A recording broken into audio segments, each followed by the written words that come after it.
السلام علیکم GB2 news SD کے ساتھ میں ہوں زہرا بطول۔ ناظرین، آج مورخہ 5 اگست 2022 بروز جمعہ ATI گلگت بلتستان کے کوارڈینیٹر شاہد حسین صاحب، ویلی چین آفیسر مشروف حسین اور ڈیولپمنٹ آفیسر ذوالفقار علی نے گربونگ FC سوسائٹی کا تفصیلی دورہ کیا۔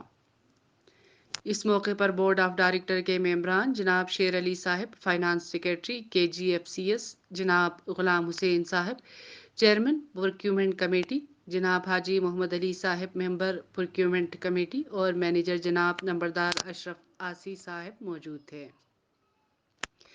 ملاقات میں KGFCS کے کارکردگیوں، تقسیم اشیاء، کاشتکاروں کے تربیتی ورکشاپ سمیت مستقبل کے حکمت عملی پر تفصیلی گفت و شنید کیا گیا۔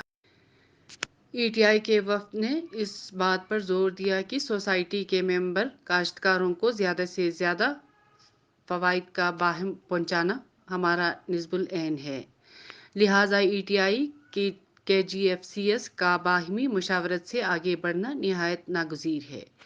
ATI وفد نے سوسائٹی کے ذمہ داروں کو مشورہ دیا کہ مستقبل قریب میں خوبانی کے ضیاع کو روکنے اور کم سے کم وقت میں زیادہ سے زیادہ منافع حاصل کرنے کے لیے جدید زرعی فروٹ پروسیسنگ پلانٹس لگائے جانی چاہیے، جس کے لیے BOD ممبران کو بلتستان ریجن میں فنکشنل چند ایک پروسیسنگ پلانٹس کا ترجیحی دورہ کرنے پر زور دیا۔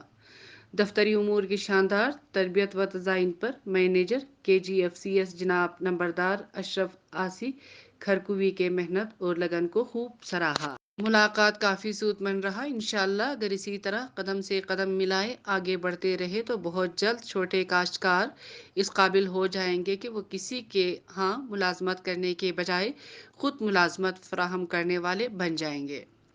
آخر میں BOD ممبران نے ATI گلگت بلتستان اور حکومت گلگت بلتستان کے کسان دوست پالیسی پر شکریہ ادا کیا اور آئندہ بھی اسی پروجیکٹس کے لیے معاونت کے لیے امید اور توقع کا اظہار کیا۔ اسی کے ساتھ ہی GB2 نیوز SD سے خبریں ختم ہوئی۔